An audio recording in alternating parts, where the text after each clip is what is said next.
Mesdames et messieurs, bienvenue dans cette émission Perfect Actu, le tout dernier numéro de la semaine qui va commenter l'actualité qui est marquée par la tenue du sommet extraordinaire des chefs d'État et des gouvernements de la SADC, passé par vidéoconférence bien évidemment. C'est sommet extraordinaire qui a décidé de retirer les troupes envoyées sur le territoire congolais après des cas de décès enregistrés dans le rang de l'armée sud-africaine et de tant d'autres pays. Les chefs d'État et de gouvernement de la SADC ont donc décidé de retirer leurs troupes sur le territoire congolais. Quelles conséquences alors que la RDC est envahie par l'armée rwandaise? Nous en parlons dans cette émission. On va aussi discuter autour des négociations qui seront lancées, sauf imprévu, le 18 mars prochain à Luanda entre le gouvernement congolais et le M23 sous la facilitation ou la médiation du président angolais Joao Lourenço, également président en exercice de l'Union africaine. Kinshasa est-elle prête à accepter les revendications des rebelles? On va tenter d'en parler également dans cette émission. On va aussi commenter la situation de la ville de Kinshasa avec l'annonce du gouverneur Bumba sur le transport fluvial. Est-ce que les dispositions sont déjà prises pour permettre aux Kinois de naviguer calmement? Nous allons en parler également dans cette émission avec un seul invité qui est déjà avec nous. Il s'agit de Marley Vouvou, coordonnateur du mouvement des révolutionnaires congolais. Bonjour, bienvenue. Bonjour cher Hervé, bonjour à l'équipe technique qui nous accompagne ce matin. Bonjour à tous les Congolais qui sont disposés à nous suivre ce matin aussi. Je salue Mike Mukeba Nkoso, je salue l'honorable Daniel Safou. Je salue tous les Congolais de Kiwanja, de Massissi, de Rutshuru, de Goma, de Bukavu. Je salue les Congolais de Lituri, surtout de Kwamut à côté ici. Je salue toutes les familles qui perdent chaque une heure du temps, toutes les familles qui perdent un enfant de moins de 10 ans à cause de la malnutrition aiguë. Je voudrais ici dire à Bahati Lukwebo, un leader, c'est celui qui donne sa vie pour les autres. Vous reprochez quoi à Bahati Lukwebo? Je reproche à Bahati Lukwebo de ne jamais parler du cas ou de l'agression rwandaise, de cette guerre qui s'est vue à l'extérieur. D'ailleurs, il va tenir un meeting aujourd'hui. Aujourd'hui. Bahati, ce conflit a commencé. Bahati était président du Sénat. Il n'en a jamais parlé. Il n'en a jamais parlé. Il veut parler aujourd'hui parce que Tshisekedi a félicité Mbosso, Bemba. Il s'est senti gêné. Et vous allez comprendre que Bahati veut aussi emboîter les pas. Or, étant que leader, il allait déjà commencer par condamner M. Spous, qu'il n'a jamais fait. Bahati demande Bahati dit que les rebelles ont saisi ses biens. Il cite de maisons, de carrés miniers, il cite de véhicules. Le journaliste c'est investigateur qu'il est. Il dit Bahati, ses biens ne sont pas saisis. Et Bahati fâché demande une réparation de $100 000. Mais qu'est-ce qui prouve que Bahati ne parle pas avec? Ça fait partie de ses droits.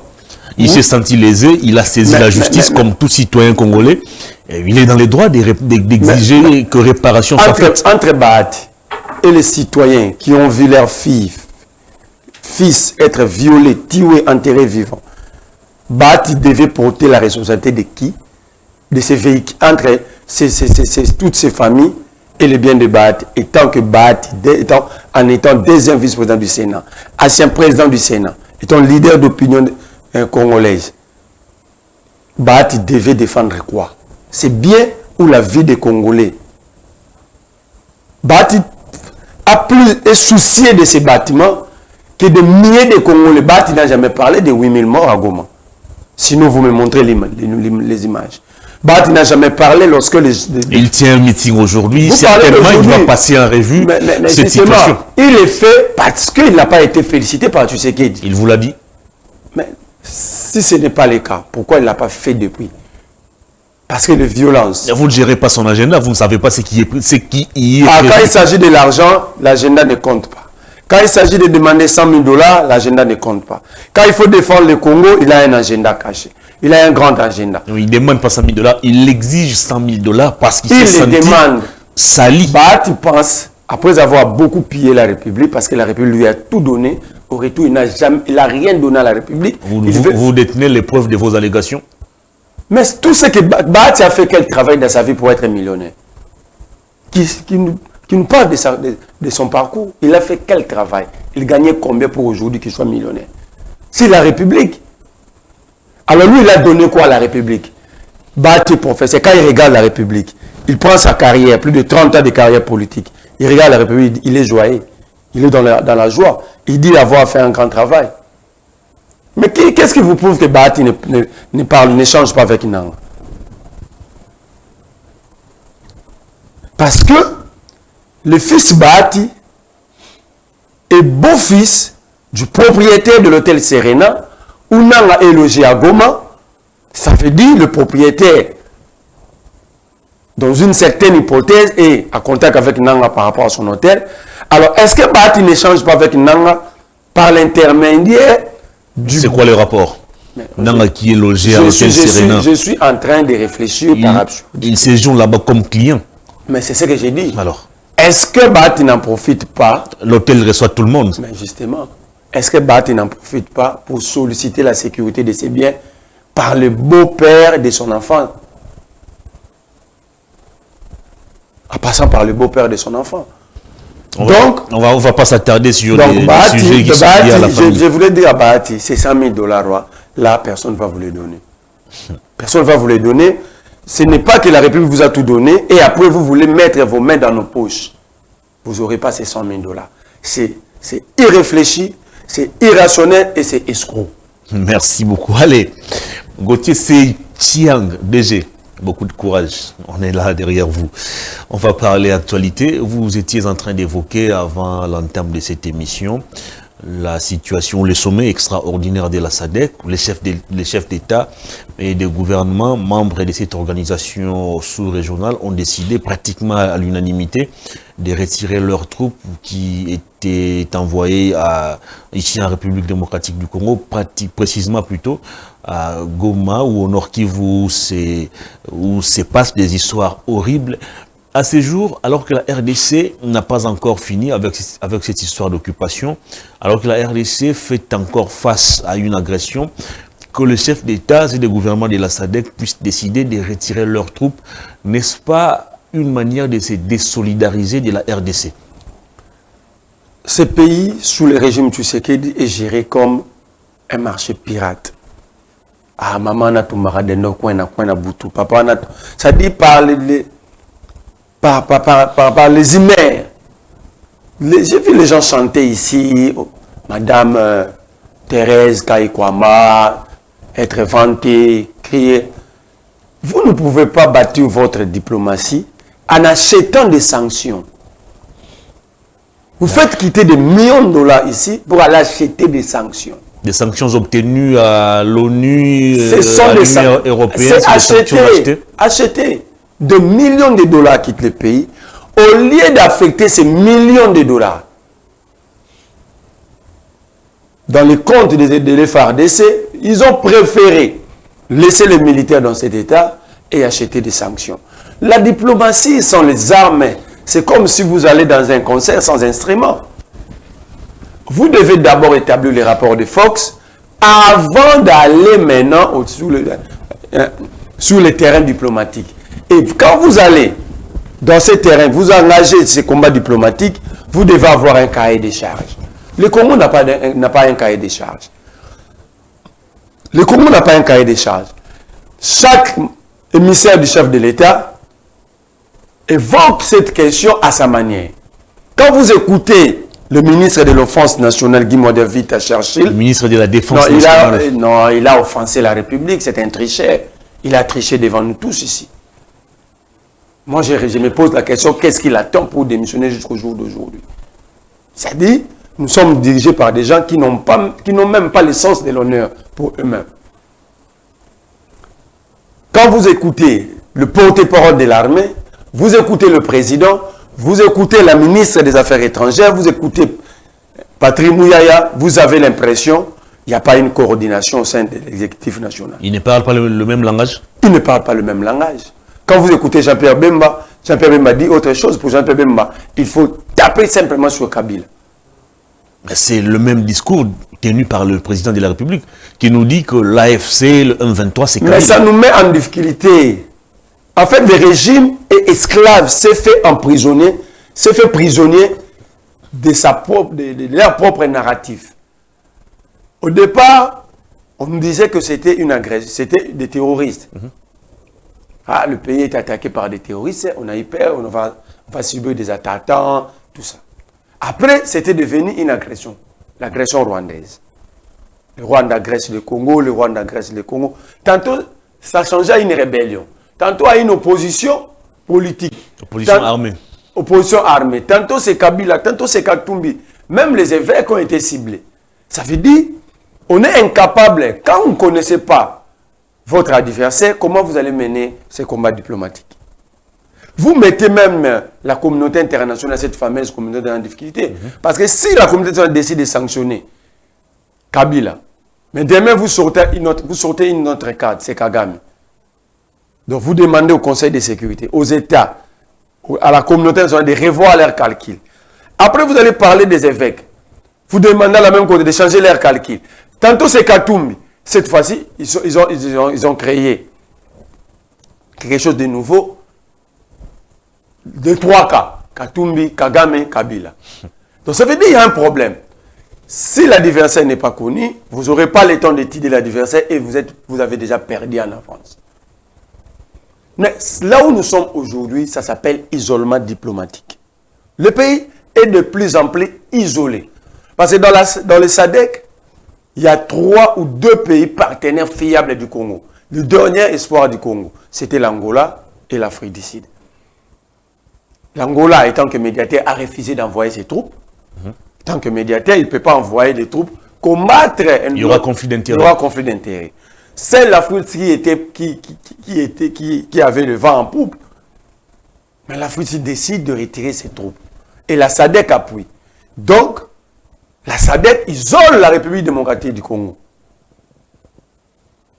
N'est-ce pas un moyen de pression exercé sur la RDC pour lui demander d'aller sur la table des négociations avec cette initiative du président Joao Lourenço? Alors, quand je vois les brouettes, les pioches, les birins, les râteaux de l'Union sacrée, parce que ce sont des matériels de construction, tous ces jeunes que vous recevez ici, quand il s'agit de s'asseoir autour d'une même table avec le roi, ce sont les enfants, les amis, les frères de l'église qui sont nommés. Donc, tous ces jeunes que vous recevez ici, ce sont des matériels de construction de l'Union sacrée. Ils ne sont pas appelés à de grandes choses. Parenthèse fermée, revenez sur ma question. Donc, ils disent, on ne peut pas négocier. Mais si vous ne voulez pas négocier, il faut faire la guerre. Parce qu'il n'y a que 2 moyens. Soit vous négociez, on retrouve la paix par la voie des négociations, ou soit on fait la guerre pour imposer notre souveraineté. Alors vous refusez de faire la guerre. Vous refusez de négocier. Alors vous proposez quoi? Quelle est la solution alternative que le régime met sur table? Il n'y en a pas. Mais le régime a pris acte de l'initiative du président angolais. Le régime a pris acte relative aux discussions ou aux négociations avec les rebelles. Le régime a adhéré directement au processus Yabévek. Parce que vous allez vous rendre compte, vous allez vous rappeler, Félix Tshisekedi a été reçu par son homologue angolais après que le réseau ait reçu les évêques catholiques et protestants. Donc, le vrai dialogue, la vraie solution, c'est le cahier des charges, c'est dans le cahier des charges de ces 2 églises, catholiques et protestantes. Parce que la solution ici n'est pas simplement congolaise. La solution doit intégrer la donne de la sous-région, la géopolitique de la sous-région et la géostratégique de la sous-région. C'est pourquoi les évêques consultent les chefs d'État voisins. Parce que construire la paix seule ici, sans nos voisins, nous serons toujours déstabilisés. Nos voisins resteront comme des portes d'entrée de notre déstabilisation. Et les évêques ont compris cela. Mais en même temps, les évêques sont mandatés par le président de la République. Non, non, les porte-parole du gouvernement nous avaient dit pas suivre Mouyaya. Que les évêques n'avaient jamais reçu le mandat du chef de l'État. Il ne faut pas suivre Mouyaya. C'était une initiative personnelle. Mouyaya souffre des concepts de compréhension de plusieurs concepts diplomatiques et politiques. Lorsque le président de la République reçoit un groupe d'individus, des Congolais, après avoir présenté ce groupe, présenté leur cahier de charges, leur projet au président, le président leur dit, vous avez ma bénédiction. Pose la question à Mouyaya. Donc vous êtes mieux informé que le porte-parole du gouvernement? Pose la question à Mouyaya. Je suis dans le concept. Quand le chef vous dit, vous avez ma bénédiction, ça veut dire quoi? Le chef a dit aux évêques et pasteurs protestants, vous avez ma bénédiction. Ça veut dire votre démarche, elle est bonne. Alors, vous avez ma bénédiction. Qui peut établir? Vous ne voyez pas que le chef d'État reçoive ces groupes. Ces contacts au niveau, vous voyez Éric Seng avoir ces contacts. Cholet, c'était simplement Seigneur. Ces contacts ont été établis par le président de la République. Mais simplement, le lieutenant, ces lieutenants l'ont fait comprendre que si nous y allons comme ça, en état faible, parce que le régime est affaibli, il faut admettre. Il faut débaucher, affaiblir l'opposition. Il faut aller dans ces négociations dans une position de force et non de faiblesse. Le président a voulu contourner. Il a écouté les Mouyaya et autres. Il a voulu contourner en nommant Eberhard. Au jour d'aujourd'hui, le président accepte, parce que j'ai vu les leaks, le compte Twitter de Tina Salama, dire que Kinshasa prend acte de démarche lancée par le médiateur, la médiation angolaise. Donc Kinshasa a accepté. Direct, automatiquement, la démarche d'Eberhard tombe caduque. Tombe caduque. Non, mais Eberhard va consulter la classe politique ici en interne. Parce que nous, l'opposition... Former un gouvernement d'union nationale. Non, ce n'est pas un gouvernement d'union nationale. C'est l'élargissement de l'union sacrée. C'est que nous refusons. Nous ne voulons pas aller comme des troupeaux où le berger non, on ne viendra pas comme ça. Nous avons dit qu'il faut un dialogue inclusif. Sous le thème réconciliation, vérité et paix. Ça, c'est Fayoul. Mais c'est ça le cahier des charges des évêques. Vous n'avez pas suivi Cholet? Non, réconciliation, vérité et conscience, c'est Fayoul. Mais les évêques, aussi dans leur démarche... Les évêques parlent du vivre ensemble. Mais c'est ça, non? Vivre ensemble, autour d'une table, discuter, c'est dire de vérité, c'est réconcilier. Lisez le pacte social de Claire communique. Donc, nous disons, nous n'allons pas venir comme ça. Nous devons nous dire des vérités. Parce qu'il y a eu plusieurs dialogues, sans se dire des vérités. La situation persiste. Perdue, chaque jour, il y a, par exemple, Thomas Lubanga vient de créer un autre mouvement rebelle. Nous devons s'asseoir. C'est dire, mais Thomas Lubanga, c'est quoi votre problème? Pourquoi vous tuez? Bon, l'AFC, c'est Kabila. Kabila, tu étais président pendant 18 ans. Ok? Pourquoi vous prenez encore les armes? Katoumi, pourquoi tu partises? Les évêques, pourquoi vous êtes des sorciers en soutien, vous vous envoûtez la République? Est-ce que quelque part, le chef de l'État n'a pas aussi raison de réfuter ces négociations? Ça me donne l'impression de tourner en rond.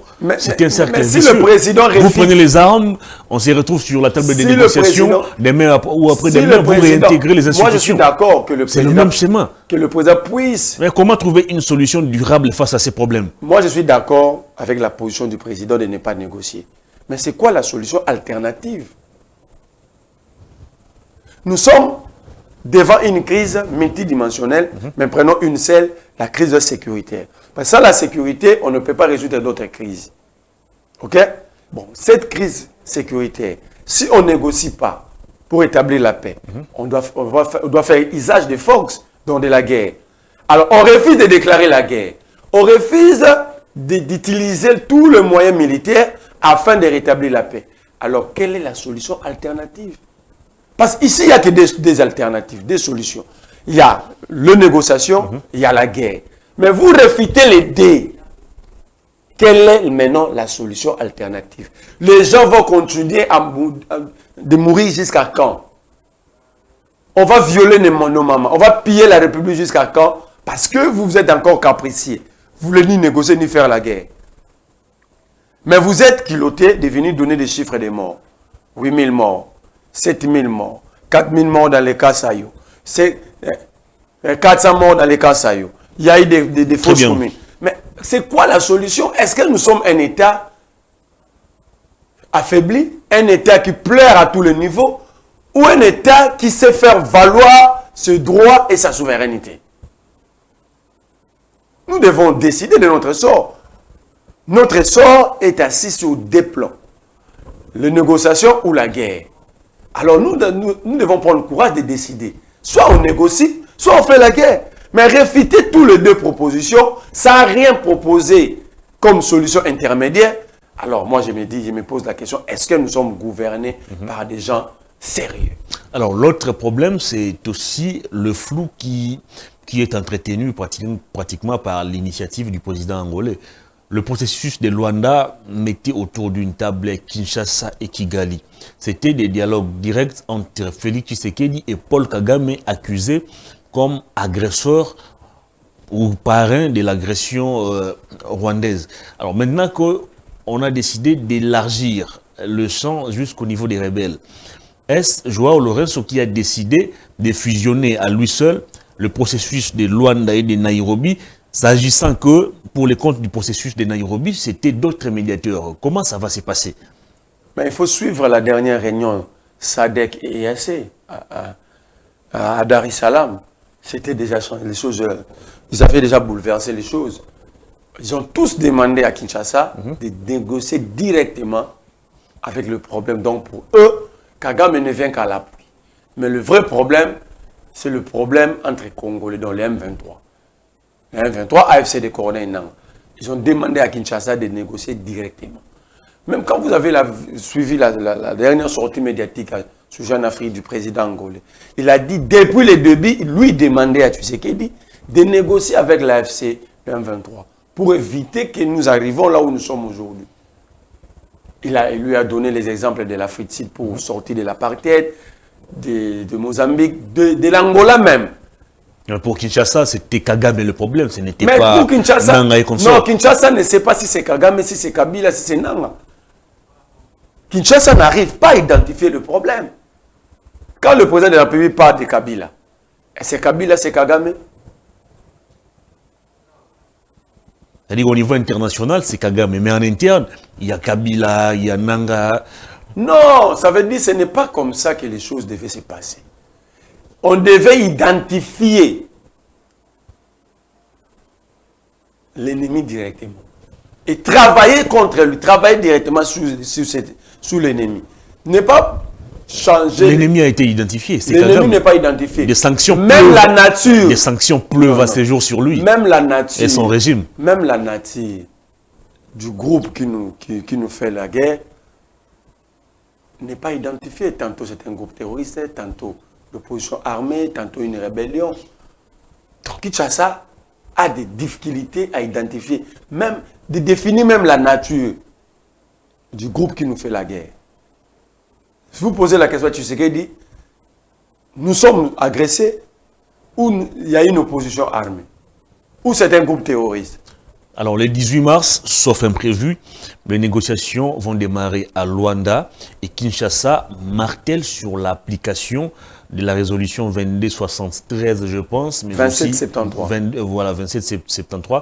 Mais aussi le processus des Nairobi. Et de l'autre côté, sans toutefois faire le porte-parole des rebelles, on sent le M23 commencer à monter des enchères, jusqu'au point de demander au président de la République de déclarer publiquement qu'il veut négocier avec eux. Est-ce qu'on va aller négocier dans un climat, on va dire, qui n'est pas du tout clair? Lorsque le M23 demande à Tshisekedi de faire une déclaration publique annonçant d'avoir accepté de négocier directement avec eux, et de jurer devant le peuple qu'il va respecter les engagements qui seront pris pendant à l'issue de ces négociations. Un, parce qu'ils savent que Tshisekedi est prêt à tout. Prêt à tout départ, Tshisekedi ne respecte pas ses engagements. C'est une personne qui a la capacité de renier sa propre signature. Donc, Tshisekedi, aujourd'hui, à travers le monde, il est difficile pour un citoyen du monde de faire confiance à Tshisekedi. Mais c'est à lui. Nous sommes dans un rapport de force. Nous sommes dans un rapport de force. On ne fait pas l'apologie du M23, mais c'est à nous d'établir ces rapports de force. C'est ce qui manque à Kinshasa. Nous avons donné l'espace au M23. Aujourd'hui, ils estiment être forts et ils peuvent jouer leurs cartes. Et en position de force, parce qu'ils estiment être forts, ils nous ont pris de la ville de Goma, de Bukavu, beaucoup de territoires, cités, localités, cités, villages. Ils estiment être en position de force. OK? Alors, Kinshasa doit établir ses rapports de force. Avant d'aller, j'ai tantôt dit ici, vous ne pouvez pas aller en politique, aller autour d'une table de négociation en état faible. Kinshasa ne peut pas accepter au jour d'aujourd'hui de négocier sans qu'il puisse établir ses rapports de force sur le terrain. Sinon, nous allons revivre notre propre histoire comme ça serait un dialogue formant Utenika, Mobutu, Kabila, Mouzé, sous la médiation du patriarche Nelson Mandela, où l'AFDEL se voyait en position de force et un Mobutu affaibli, l'AFDEL Mouzé a imposé sa volonté. Parce que Mobutu et son groupe n'avaient pas réussi à établir ces rapports de force. Il faudrait d'abord établir ces rapports de force. Il faut mettre le M23 en danger. Il faut mettre l'AFC en danger. Alors à ce moment, vous allez accepter de négocier. Mais nous sommes dans un cas de figure où Kinshasa refuse de négocier, refuse d'établir ses rapports de force. Très bien. Alors, qui dit négociation, dit concession, dit échange, c'est pratiquement le troc. Est-ce que Kinshasa, à ces jours, est en mesure de convaincre ces rebelles à laisser les territoires occupés? Vous avez bien dit. Est-ce que Kinshasa ne s'est-elle pas réveillée tardivement? Vous avez bien dit. La situation a commencé à dégénérer depuis Bunagana. On a laissé que ces gens puissent négocier jusqu'à occuper pratiquement 2 provinces. Négocier veut dire concession. Alors si l'M23 accepte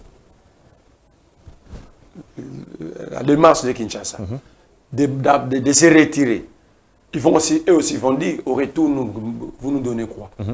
Alors c'est à Kinshasa d'assurer le peuple. Soit nous allons rien donner, soit nous allons concéder. Mais vous ne pouvez pas négocier sans faire des concessions. C'est ça ma crainte. Alors si vous faites des concessions, et la volonté de chaque rebelle, de chaque groupe rebelle, lorsqu'il négocie politiquement, il regarde ceux qui ont porté les armes derrière eux. Il faut le brasser. Parce que les rebelles, c'est ce que Félix Tshisekedi refuse. Alors, brassage et mixage. Mais c'est là que je vous dis, c'est ça le comportement. Qui ont détruit l'armée. C'est ça le comportement. Avec l'infiltration et consorts. C'est ça le caractère non stable du régime. Vous négociez, vous refusez de négocier. Tantôt vous acceptez. Quand Tina Salam a dit Kinshasa prend acte, c'est-à-dire Kinshasa accepte. Accepte les concessions. Accepte les concessions. Logiquement. Alors, ces concessions, les M23 acceptent de négocier, donc les M23 acceptent aussi de faire des concessions. Chacun va concéder. Alors ils vont concéder quoi? Alors si nous refusons, je reviens toujours sur ça. En d'autres termes, nous allons partir dans ces négociations en position de faiblesse. De faiblesse, parce que ce sont nos territoires qui sont occupés, nos provinces. Ce ne sont pas les territoires rwandais. Ce ne sont pas les provinces du M23 ni de l'AFC de Nama.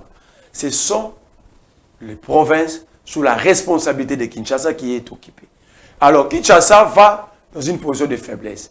Sinon, parce qu'il faut mettre toutes les cartes sur la table. Si le M23, l'AFC refuse de faire concession, qu'est-ce qui va arriver? Si le M23 dit à Kinshasa, nous ne concédons rien, nous acceptons rien, seule chose que nous vous demandons le départ de Tshisekedi. Qu'est-ce que Kinshasa va faire? Il faut réfléchir. Mais comment ils vont exiger le départ de Félix Tshisekedi? Il y a un mandat légitime. Attends. Un mandat qui court encore jusqu'en 2028. Mon cher Hervé, nous sommes dans un rapport de force. Nous ne sommes plus dans la même configuration. OK? Tshisekedi a été élu, il a reçu le mandat du peuple, comme vous le dites, mais il a reçu pour les 2 345 410 km², c'est chose qu'il ne gère pas au jour d'aujourd'hui. Ok? Chose que Tshisekedi ne gère pas aujourd'hui. Il gère une partie du territoire national. Parce que l'administration, quand ces gens ouvrent même des banques, ça veut dire qu'il y a une nouvelle administration de l'autre côté.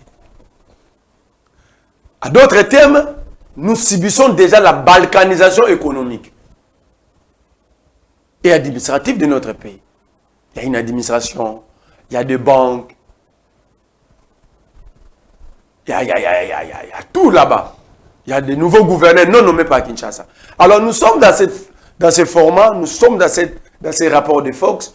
Kinshasa, si dans le Nanga, ABC, moi, demande à Tshisekedi de partir aujourd'hui, et qu'ils arrivaient à Luanda, il dit, nous, on ne négocie rien. Seule chose que nous allons négocier ici, c'est le départ de Tshisekedi. De voir comment faire partir Tshisekedi ou de le faire sortir du pays pacifique. Mais déjà, il faut noter aussi que Nanga et Bissimo ne parlent pas tous les deux le même langage. Dans une vidéo, j'ai vu Nanga dire que les objectifs de la M23, c'est faire partir Tshisekedi du pouvoir. Et de l'autre, j'ai vu aussi une autre vidéo où Bissimo disait que leur objectif, c'était d'occuper le territoire simplement. Moi, je ne parle pas de Bissimo et Nanga. Ils n'ont pas reçu mandat venant de moi. Je parle de Kinshasa. Ceux qui sont censés nous sécuriser. Décider de notre sort. Nanga, il est ce qu'il est. Bissimo, il est ce qu'il est. Je ne l'ai jamais vu. Moi, je vois Tshisekedi qui a prêté serment devant la nation et devant le monde de nous sécuriser. S'il va dans ce dialogue et que le rebelle ou les agresseurs lui demandaient de partir et que Tshisekedi refusait, qu'est-ce qui va arriver? La suite sera quoi? Parce qu'il faut projeter. Et on va se battre. Mais on ne sait pas se battre sans déclarer la guerre. En humiliant les officiers supérieurs de l'armée. Ce procès de la honte organisé par Moutamba hier à la RTS. Qu'est-ce que vous appelez procès de la honte? Attends. Des militaires qui fuient devant l'ennemi. Attends. Est-ce que ce sont des munitions? Ce sont les officiers. Vous voulez qu'on les acclame? Les soldats des rangs. Les soldats qui vont au front. Ce sont des officiers ou les sous-gradés.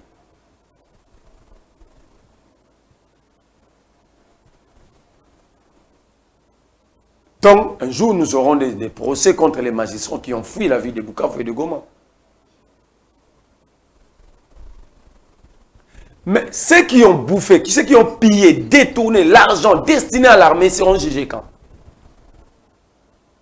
Question directe à Moutamba. Ceux qui détournent l'argent destiné à cette armée seront jugés quand? Parce qu'ils sont connus. Vous avez suivi. Moutamba était déjà ministre de la Justice. Vous avez suivi le débat sur la reddition des comptes 2023 où les députés ont révélé que l'argent destiné aux deux provinces sous l'état de siège était détourné ici à Kinshasa. Ces gens-là, ces détournés seront jugés quand? Donc, nous sommes nous sommes sous un régime où il y a une sorte de protection amicale. Ah, il y a des politiciens. On appelle détourner tout bombaye, mais sacrifions les autres. Ok? Même en Ukraine, même en Russie, il y a toujours eu des fuites de militaires au front.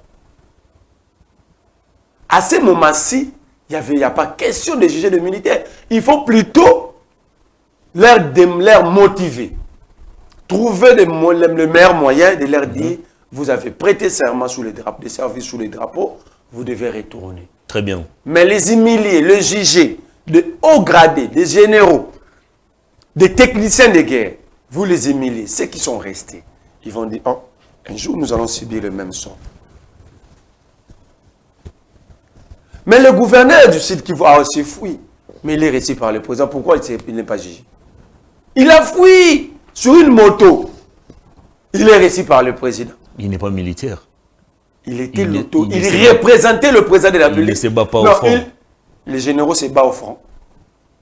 Ça, c'est quel type d'armée? Les généraux commandent, ils coordonnent les opérations. De loin.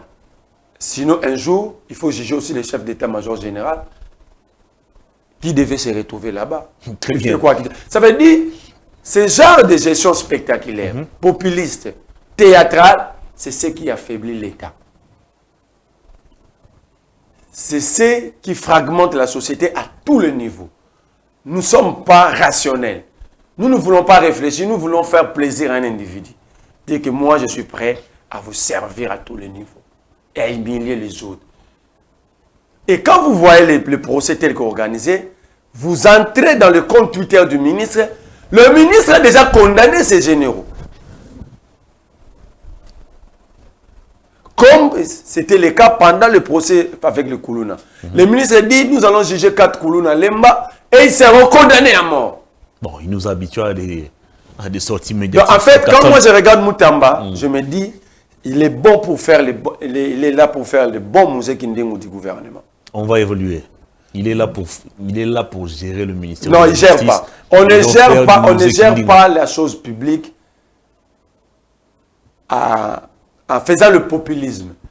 C'est la chose la plus sérieuse quand vous gérez. Merci. C'est là où les gens sont rationnels, réfléchis, proposent des meilleures solutions. Parce que là, c'est l'affaiblissement de toute une société. Nous sommes là, passifs, en train d'assister à l'affaiblissement de notre pays, mais nous sommes prêts à accuser les autres. Alors que nous applaudissons ceux qui nous affaiblissent devant nous. Albert Einstein dit ceci, ou disait ceci, le monde ne sera pas détruit par ceux qui font le mal. Mais le monde sera détruit plutôt par ceux qui regardent et laissent les autres faire le mal. Moi, je ne peux pas être là, voir laisser Moutamba décourager tous les techniciens de guerre et protéger des politiciens, faire ces spectacles comme si on était dans une salle de spectacle, et les gens applaudissent. On était dans un état sérieux, tu sais qu'il allait demander à Moutamba de cesser. Quelle est l'opportunité de tenir un procès en plus, publiquement, qui expose ou étale les faiblesses ou les failles de notre armée alors que nous sommes dans une période de guerre? Alors, si nous parlons de la situation de l'armée, ils vont nous dire que ce sont des secrets de défense. Mais ce qui se dit publiquement là, en période de guerre, vous laissez que l'ennemi puisse constater les failles qui se trouvent au sein de notre armée. L'État est dénudé. Il n'y a plus d'État. Il n'y a plus de secret d'État. Vous avez un Peter Kazadi qui a géré le plus grand ministère du pays, le ministère de l'Intérieur. Il vient sortir des secrets d'État sur un plateau de télé, c'est Jean-Marie Kazam. Oh, il est tenu parce que tout ancien ministre de l'Intérieur est d'office directeur de l'ANR. Donc c'est un agent de renseignement qui sort de son travail pour venir mettre sur la place publique les secrets d'État.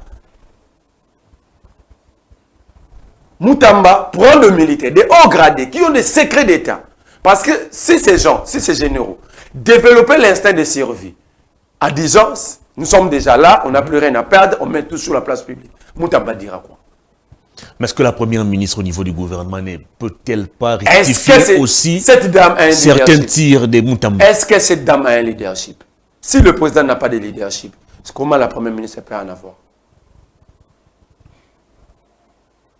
Si le président ne jouit pas d'un leadership fort, comment vous voulez aller chercher? En d'autres termes, vous voulez nous dire que le président de la République et la première ministre ne sont pas en mesure de gérer les membres du gouvernement. Déjà, le président ne gère pas le gouvernement.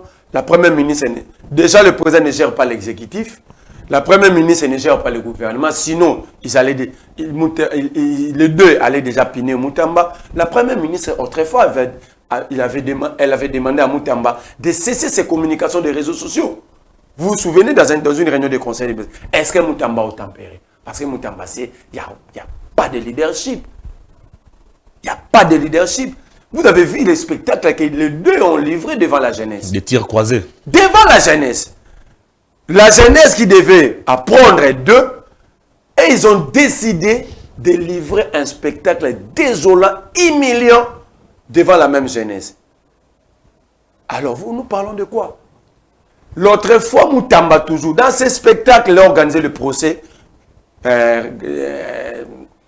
des camarades de Nanga ici, Eric Kouba. Eric Kouba a dénudé la République. La République a été humiliée. Après, ils se sont rendus compte, dit non, le procès ne sera plus télévisé. Pourquoi Eric Kouba a dit, mon ordinateur est entre les mains de la DEMIA. Vous amenez ça ici, je vais vous montrer que l'armée congolaise utilise les FDLR. Mais nous, vous n'allez jamais démontrer que nous sommes avec le Rwandais. Et ne pensez pas que pendant que vous êtes en train de me juger ici, l'objectif de l'AFC, c'est de piller le minerai, c'est de marcher sur Kinshasa. Ok? Est-ce que Moutamba comprend ce qu'il fait? Imaginons par absurdité ici que ces généraux qui sont détenteurs des plus gros secrets d'État décidaient de développer l'instinct de survie. Le RTNC sur le bouquet Canal+, dont le monde suit, le ministre avait tweeté, il a mis le monde en alerte, dont les yeux du monde sont tournés sur ce procès. Donc les problèmes décriés par le passé, par le chef de l'État, relatifs à la supervision et à la coordination des actions gouvernementales persistent encore. Mais à qui revient la responsabilité? Quand le président lui-même discute avec les évêques en secret, les évêques lui demandent de dialoguer avec la classe politique congolaise. Il dit aux évêques, je vais vous répondre dans une semaine. Il va en Europe, il prend Christian Lusakweno et un autre journaliste, il s'assoit pour divulguer ce qui était dans les secrets. Il dit, les évêques m'ont demandé de parler avec Fayoulou, Katumbi, Kabila, mais je leur ai dit, je ne sais pas comment m'y prendre. Comment m'y prendre? Kabila a fait le choix de l'insurrection, Katumbi est resté borderline, Fayoulou ne reconnaît pas ma victoire, n'arrive pas à reconnaître ma victoire, pendant que c'était un secret entre lui et les évêques. Alors c'est ça la gestion publique au jour d'aujourd'hui. Or, au jour d'aujourd'hui, le président lui-même s'est révélé que nous sommes dans un régime borderline. Le borderline, selon le président, que Katumbi, le matin il dit telle chose, le soir il dit une autre. Alors le président aussi est devenu borderline avec son régime. Donc, le matin, le président dit jamais il va être en face du M23 et AFC. Le soir, le président dit nous prenons acte des négociations d'acte. Donc, ça dit nous acceptons de négocier directement avec l'AFC. Donc, c'est-à-dire, le président aussi, nous sommes en face d'un régime borderline. Très bien, on va faire un peu quelques pas en arrière. Pour parler de la décision de la SADC de retirer leurs troupes sur le territoire congolais, on va se rappeler, il y a quelques semaines, dans sa tribune, Joseph Kabila avait formulé également la même demande à l'Afrique du Sud.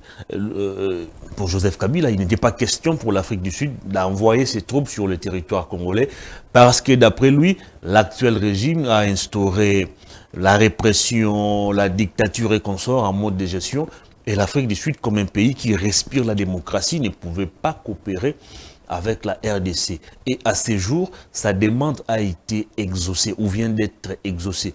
Est-ce qu'on peut aussi conclure que le chef de l'État a raison de dire que Joseph Kabila combat ses initiatives, Joseph Kabila est en intelligence avec le M23? Parce que quel est son intérêt, lui comme ancien président de la République, de soutenir des actions qui vont contre la sécurité dans le pays qu'il a dirigé? Kabila a bâti le M23 avec l'armée congolaise, de Mamadou Nala, les Baouma et autres, mais avec l'appui du brigade d'intervention rapide de l'ONU. Les troupes tanzaniennes et d'autres pays sud-africains aussi. Le problème, ce n'est pas Kabila. Le problème, c'est la définition de vraies politiques publiques à l'interne et à l'international. Le problème, ce n'est pas Kabila. Si un individu qui a quitté le pouvoir il y a 6 ans, c'est supposé qu'il y a eu des réformes que Kabila ne maîtrise plus, ok? Arrive à mettre tout un pays, tout un régime à genoux, ça veut dire, nous sommes dans la rue, le pays n'est pas dirigé, l'État n'existe plus. Ça veut dire qu'il n'y a rien. Nous sommes dans un vide. Et qui ont ramené les noms de Kabila sur scène? C'est ce régime. Bemba partout ici, il n'y a que Kabila. Félix lui-même, c'est Kabila, mon prédécesseur. Tous les membres de l'Union sacrée ne parlent que de Kabila. Kabila, dans sa tribune, moi je l'avais dit l'autre fois sur ton plateau, Kabila avait proposé une solution globale et globalisante de la situation. Et tant qu'ancien chef d'État, qui a affronté le même, problème, il avait une compréhension autre que tous ces gens de l'Union sacrée. Il avait compris, quand il faisait cette analyse, il n'avait pas demandé, parce qu'il n'y a aucune demande formelle que Kabila y a formulée à Ramaphosa ou au gouvernement sud-africain. Kabila il a réfléchi à haute voix, il a donné son opinion. Et l'opinion de Kabila, c'était... Il n'arrivait pas à comprendre. C'est un humain, il peut se tromper par ses analyses. Qu'un État démocratique, un exemple sur le plan continental, de venir soutenir un régime tyrannique. Je vis quelqu'un, un journaliste que je respecte, je refuse de citer son nom, poser la question, publier la photo de Coutinho Fernando en disant ça c'était sous le régime très très démocratique de Joseph Kabila. Mais moi ici, je profite de votre micro. Demandez à la famille de Coutinho, si c'est une famille chrétienne, si cette famille c'est une famille de pasteurs, si c'est une famille qui impose leurs mains sous les têtes de plusieurs Congolais, il faut prendre le courage de dire aux Congolais comment est-ce que Coutinho est arrivé à ce niveau. En prenant Dieu et la Bible en témoin. Ça, c'est un défi que je lance à la famille de Coutinho. Et il est arrivé à ce niveau parce qu'il a été empêché de se faire soigner. Je te donne l'indice. Il partageait la même cellule pavillonnaire avec le général Alamba. Par son âme. Il y a des choses le général Alamba qui a été condamné dans le procès de l'assassinat des musées. Non, non, non. Lui, c'était dans les enlèvements. Okay. Les Edi Kapend, le groupe là, savent comment est-ce que Coutinho s'était retrouvé dans cet état. Mais moi, je ne veux pas prendre les Edi Kapend et autres. Je prends simplement parce que Edi Kapend est militaire, les autres vont. Je prends la famille de Coutinho. Merci. Je leur demande. Ce n'était pas ça le débat. Ça veut dire que Kabila a donné une solution. Lorsque Kabila disait, cette crise, la fin de cette crise ne prendra pas simplement fin par l'option militaire. Parce que la crise, elle est multidimensionnelle. Il y a une crise politique ici. Quand on dit que ce régime n'est pas tyrannique, les 2000 morts que Jean-Marc Kabounda a évoqué, le carnage de Makala, ce n'est pas du tyrannie. Le mort de plusieurs Ouazaleno, vous vous souvenez, 2023 au mois d'août, à Goma, ce n'est pas du tyrannie. Alors, nous sommes dans la politique, c'est un combat de coq. Quand Kabila a fait une telle réflexion, c'était quoi la réaction diplomatique du gouvernement? Donc le gouvernement avait croisé les mains. Kabila déjà a dit, c'est lui le problème, nous observons. Jusqu'à tel point que l'Afrique va retirer ses militaires pour venir accuser Kabila. Ça dit, nous n'avons pas un cahier de charge. L'État congolais est affaibli. Le régime n'a pas d'option. Le régime n'a aucune vision, pas de leadership. Il n'y a rien, pas de projet. Pose-leur la question. Comme la SADC va retirer ses militaires, quelle est l'autre option ou l'option alternative que les régimes pensent utiliser afin de trouver d'autres alliés pouvant venir en appui au FARDC? Merci beaucoup. Allez, on va changer de chapitre pour parler de Kinshasa. Mais une dernière question en rapport avec la situation sécuritaire. Je vous ai posé cette question, je la reformule. Comment étouffer ou comment empêcher que des frustrations puissent de nouveau conduire des gens à prendre les armes contre leur propre pays? Hier, c'était Bemba, c'était Tambwe Mwamba et consorts. Aujourd'hui, on parle des Corneille Nanga. Comment éviter ou étouffer ces cercles vicieux? Vous prenez les armes, demain ou après-demain, vous revenez, vous intégrez ou vous réintégrez les institutions. Qu'est-ce que nous devons mettre en place comme politique pour éviter de créer des frustrations susceptibles de conduire des gens à prendre des décisions anti-patrie? Il n'y a pas une politique à mettre en place, c'est d'abord la mentalité. nous devons cesser d'être cupides. Nous devons cesser de mettre en place une politique de règlement des comptes. Voilà ce qui se passe aujourd'hui, même si Kabila n'avait pas l'idée de faire la rébellion, mais vous le faites porter une responsabilité qui n'est pas la sienne. Il va faire quoi? Ce qui a conduit à l'affaiblissement de notre pays sous ces régimes, c'est vouloir créer une société identitaire. C'est vouloir faire mal aux autres. C'est vouloir présenter les autres devant le peuple comme étant le problème et laver ceux qui chantent au nom du roi soleil. Moi, je crois, je ne suis pas d'accord que l'État congolais accepte de dialoguer. Simplement, l'État ne nous présente pas aussi d'autres solutions alternatives.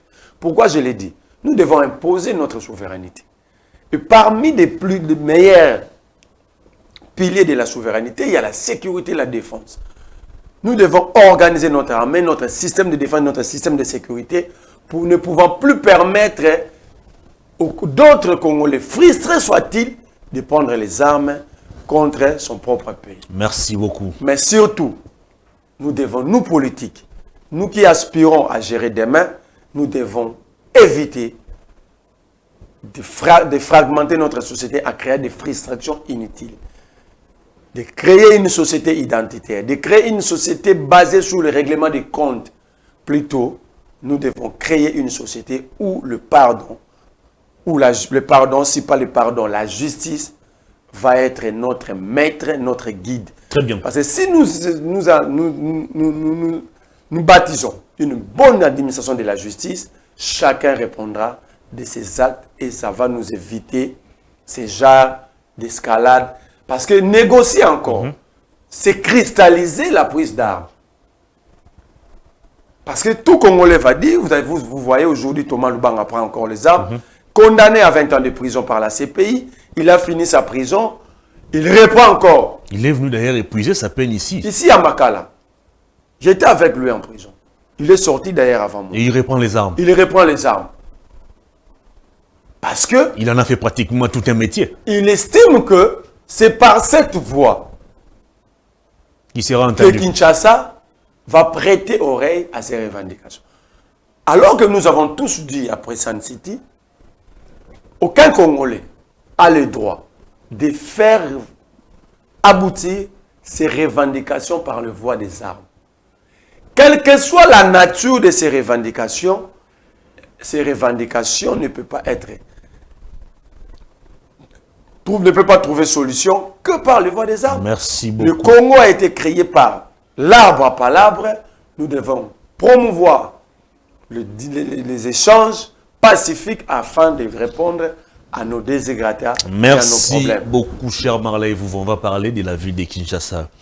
Face aux embouteillages, face à la difficulté de circulation, le gouverneur de la ville, Daniel Bumba, a jugé bon de nous trouver le transport fluvial.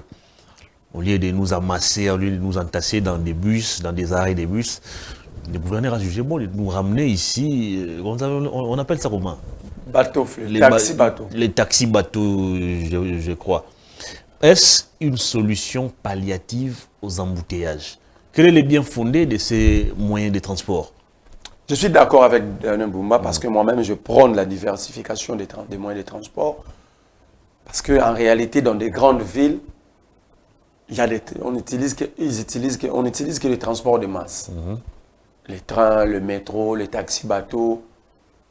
Parce que c'est moins coûteux, c'est rapide, il n'y a pas d'embouteillage et l'amortissement est faible. Mais il y a des conditionnalités pour arriver là. Aujourd'hui, nous amener les taxis-bateaux, oui, c'est une bonne chose. Ça va alléger un petit peu les difficultés des transports par voie routière ici. Mais est-ce que ce n'est pas aussi une occasion pour occasionner la mort de plusieurs citoyens? Comment ça? Le fleuve n'est pas balisé. Le fleuve Congo n'est pas navigable au jour d'aujourd'hui. Nous subissons plusieurs naufrages.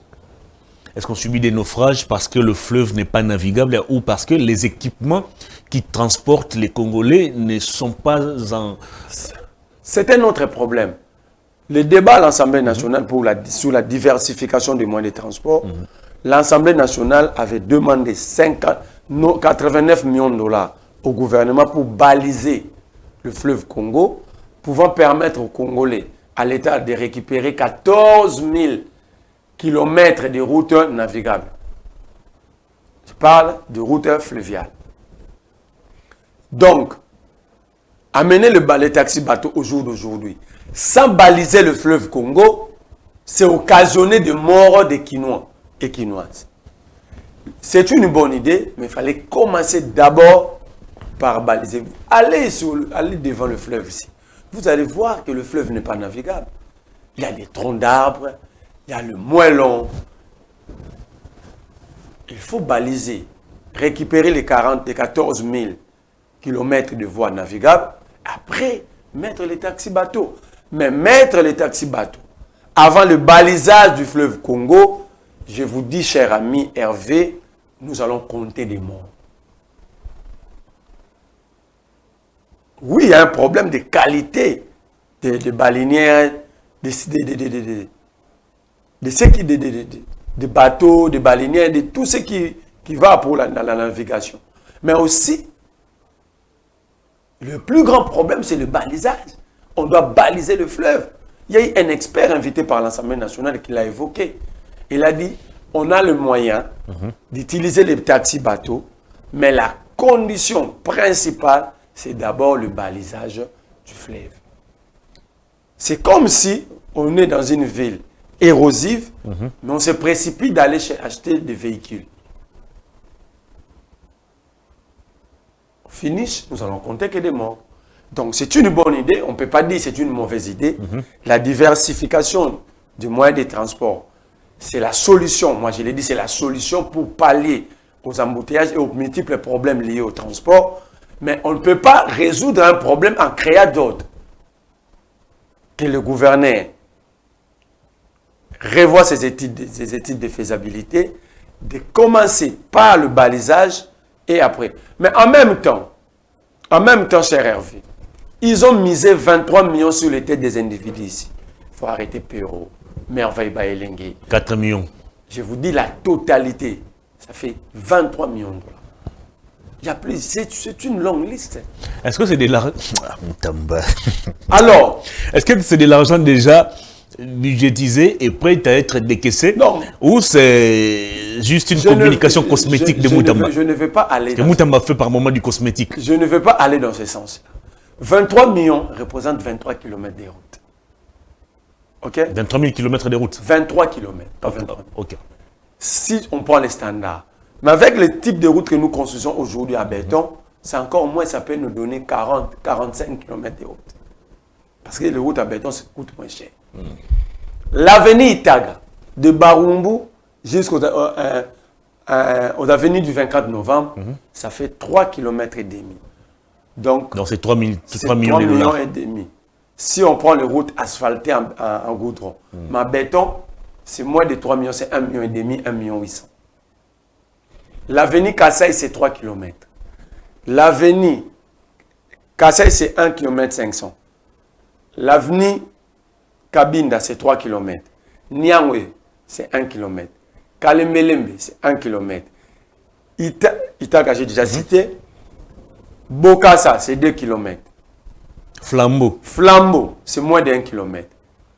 Donc, Moutamba veut nous dire que c'est un gouvernement des irresponsables. C'est ça le message de Moutamba.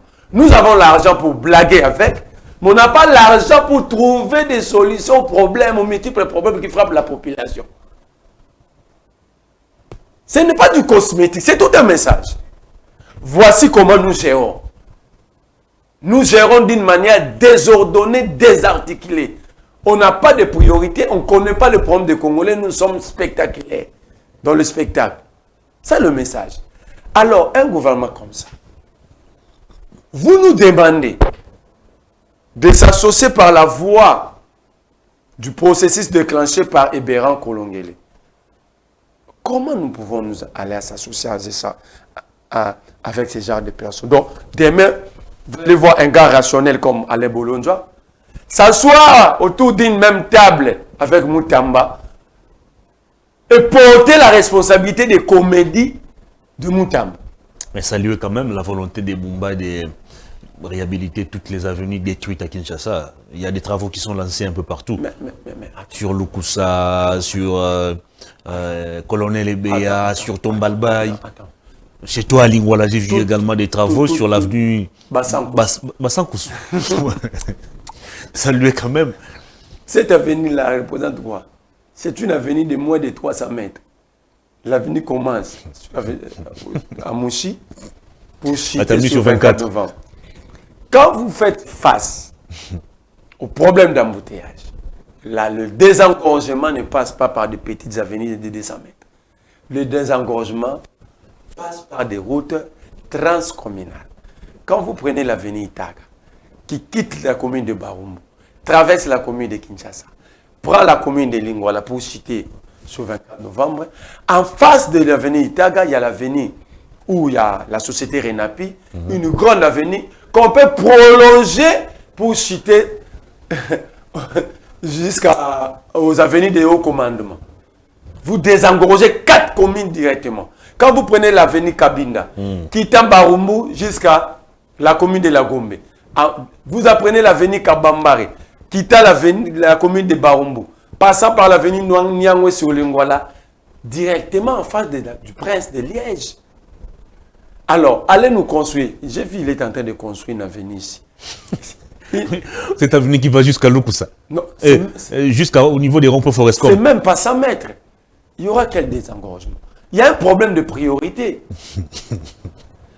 Donc ici, nous avons un dirigeant. On a terminé nous avons un dirigeant qui veut montrer simplement la ville est devenue un chantier. C'est-à-dire pour lui... Le chantier là, c'est partout au même moment. Au même moment, je suis en train de faire un travail. Conséquence, on est tous obligés d'emprunter le boulevard du 30 juin. Et c'est des embouteillages monstres. Non, j'ai dit, moi, ce que je peux conseiller à Tshisekedi, d'emballer ces histoires et de partir. Merci beaucoup. C'était là votre mot de la fin.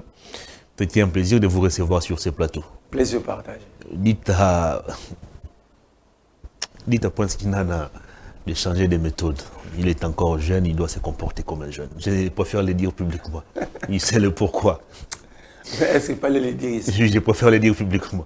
Allez, ça n'est fini, mesdames et messieurs. À vous qui nous demandez le programme de l'émission, nous passons en direct lundi, mercredi, vendredi à 9h30 et la rediffusion intervient le même jour à 20h30. Nous sommes également sur YouTube, Peter Tiani RDC.